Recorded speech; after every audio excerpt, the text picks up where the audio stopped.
성경에 나오는 수많은 약속들 중에서요, 가장 오래되고 또 가장 중요한 약속 중 하나를 꼽으라면 바로 땅 언약일 겁니다.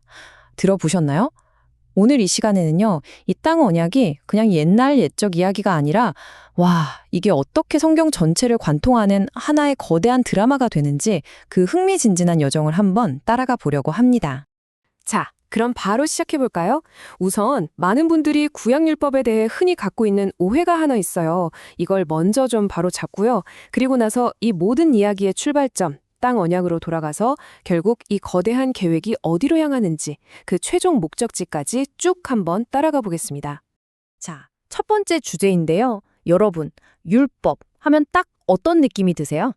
아마 뭔가 되게 딱딱하고 지키기 엄청 어려운 그런 규칙들, 그런 목록이 떠오르지 않으세요? 네, 바로 그 오해에서부터 오늘 이야기를 시작해 보려고 합니다. 이거 정말 많은 크리스천들이 한 번쯤은 고민해 봤을 질문이죠. 오늘 저희가 살펴볼 자료에서는요, 이 율법을 그냥 단순하게 이건 해야 돼, 저건 하면 안 돼, 이런 식의 행동 규칙 모음으로만 보는 것. 이게 사실 성경 전체에 훨씬 더 큰 그림을 놓치게 만드는 아주 결정적인 실수라고 지적하고 있어요. 그러니까 문제는 뭐냐면 율법을 원래 속해 있던 그 거대한 이야기에서 뚝 떼어내서 그냥 규칙으로만 보니까 이런 오해가 생긴다는 거예요. 그렇다면 말이죠. 그 원래의 거대한 이야기는 도대체 뭐였을까요? 율법의 진짜 의미를 찾으려면요. 우리 다 같이 시간을 좀 거슬러 올라가야 합니다. 어디로 가냐면 이 모든 이야기의 진짜 출발점, 바로 하나님께서 아브라함에게 하셨던 바로 그 근본적인 약속으로 가봐야 해요. 네, 바로 이 지점이 정말 핵심입니다. 모세가 호렙산에서 받은 율법이요. 이게 무슨 갑자기 툭 튀어나온 새로운 계획이 아니었다는 거예요. 그보다 훨씬 이전에 아브라함에게 주셨던 그 땅의 약속을 이루기 위한 아주 구체적인 실행 계획, 일종의 액션 플랜이었던 셈이죠. 그러니까 이렇게 생각하시면 쉬워요. 땅 언약이라는 더 큰 미션이 있었고 호렙산 언약은 그 미션을 완수하기 위해서 특별히 주어진 툴킷, 일종의 도구 상자 같은 거였다는 거죠. 자, 그렇다면 이 안내서는 도대체 어떤 성격의 것이었을까요? 많은 사람들이 생각하는 것처럼 정말 우리를 옥죄는 무거운 짐이었을까요?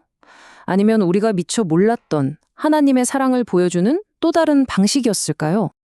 와, 여기서 율법에 대한 우리의 관점이 진짜 180도 바뀌게 됩니다. 율법이라는 게 인간이 얼마나 완벽한지 테스트하는 그런 시험지가 아니었다는 거예요. 오히려 그 반대죠.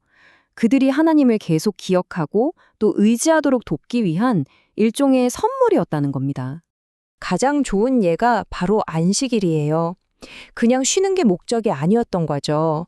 그 쉼이라는 행위를 통해서 맞다. 하나님이 우리를 노예 생활에서 쉬게 해주셨지, 가나안 땅으로 인도하셨지 하는 그 구원의 은혜를 계속해서 떠올리게 만드는 일종의 교육적인 장치였던 겁니다.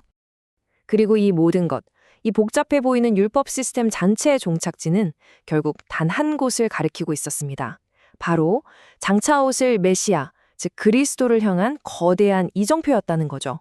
정말 놀랍지 않나요? 자, 이제 이론적인 이야기는 이쯤 하고요. 이게 실제 역사 속에서는 어떻게 적용됐는지 한번 볼까요? 이 원리들이 실제 전쟁터, 그러니까 이스라엘의 가나안 정복이라는 그 드라마틱한 역사 속에서 승리와 패배라는 결과로 어떻게 증명되었는지 우리 눈으로 직접 확인해 보시죠. 여리고와 아이성 전투, 이 두 전투를 비교해보면 모든 게 명확해집니다. 그 어마어마한 여리고성은요, 정말 말도 안 되는, 상식적으로는 이해하기 힘든 하나님의 전략에 그대로 순종했을 때 무너졌어요. 그런데 그에 비하면 정말 작은 아이성에서는 어땠죠? 에이, 저 정도쯤이야 하는 인간적인 자신감, 바로 그 교만 때문에 처참하고 굴욕적인 패배를 맛보게 됩니다. 여기서 얻을 수 있는 교훈은 정말 명확하죠.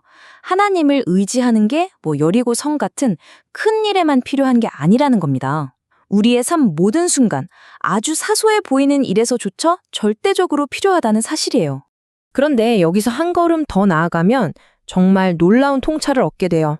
뭐냐면 심지어 그 패배나 실패조차도 끝이 아니었다는 겁니다. 오히려 그 실패가 우리를 교만에서 벗어나게 하고 다시 하나님께로 돌아오게 만드는 일종의 신적인 방향 전환 장치 역할을 했다는 거죠. 여호수아가 죽고 난 후에 이스라엘의 역사를 보면요. 정말 신기하게도 똑같은 패턴이 계속 반복돼요. 마치 묘비우스의 띠처럼요. 보세요. 평화로우면 하나님을 잊어버리고, 그럼 적들이 쳐들어와서 고통받고, 너무 힘드니까 하나님께 부르짖고, 그럼 하나님이 사사를 통해 구원해 주시고, 다시 평화가 찾아오면 또 하나님을 잊어버려요. 이게 계속 반복되는데, 자료에서는 이게 단순한 실수의 반복이 아니라 일종의 신적인 훈련 과정이었다고 분석합니다. 이거 아주 기가 막히게 설명하는 비유가 바로 대장장이 비유예요. 대장장이가 쇠를 더 강하게 만들려고 어떻게 하죠? 불에 뜨겁게 달궜다가 망치로 막 두드렸다가 물에 식혔다가 하잖아요.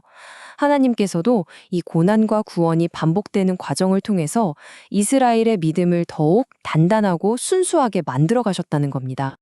자, 그렇다면 말이죠. 이렇게 수세기에 걸쳐서 이어진 이 모든 언약, 율법, 또 승리와 실패, 이 기나긴 과정이 향하고 있던 최종 목적지, 그 궁극적인 목표는 대체 무엇이었을까요? 놀랍게도요, 이 모든 과정의 최종 목표는 율법을 완벽하게 지키는 그런 무결점 국가를 만드는 게 아니었어요. 오히려 정반대였습니다. 아, 우리는 우리 힘으로는 절대로 안 되는구나, 라는 자신들의 한계를 정말 뼈저리게 깨닫게 하는 것. 그래서 결국 하나님의 능력과 은혜를 붙을 수밖에 없는 그런 존재로 만드는 것이 진짜 목적이었던 거죠. 결국 이 모든 여정은요, 이스라엘 백성들이 던지는 질문의 종류 자체를 바꾸도록 설계되었던 거예요. 그리고 이 질문의 전환은 수천 년이 지난 오늘을 살아가는 우리에게도 정말 놀랍도록 똑같이 적용됩니다. 보통 우리는 이렇게 묻죠. 내가 행복해지려면 뭘 해야 하지? 내가 성공하려면 어떻게 해야 하지? 그런데 이 성경의 거대한 이야기는 그 질문이 잘못됐다고 이야기합니다. 우리가 던져야 할 진짜 질문은 이것이라는 거죠. 하나님은 지금 내 삶을 통해서 나의 성공과 실패를 통해서 무엇을 드러내고 계시는가? 그래서 오늘 이 시간 이 마지막 질문을 여러분께 던지면서 마무리하려고 합니다. 어쩌면 여러분의 삶이 해결해야 할 문제들의 목록이 아니라 여러분의 성공과 실패, 그 모든 것을 재료로 삼아서 하나님께서 그분의 위대한 이야기를 써내려 가고 있는 한편의 드라마일지도 모릅니다. 여러분의 삶을 통해 하나님은 지금 무엇을 드러내고 계십니까?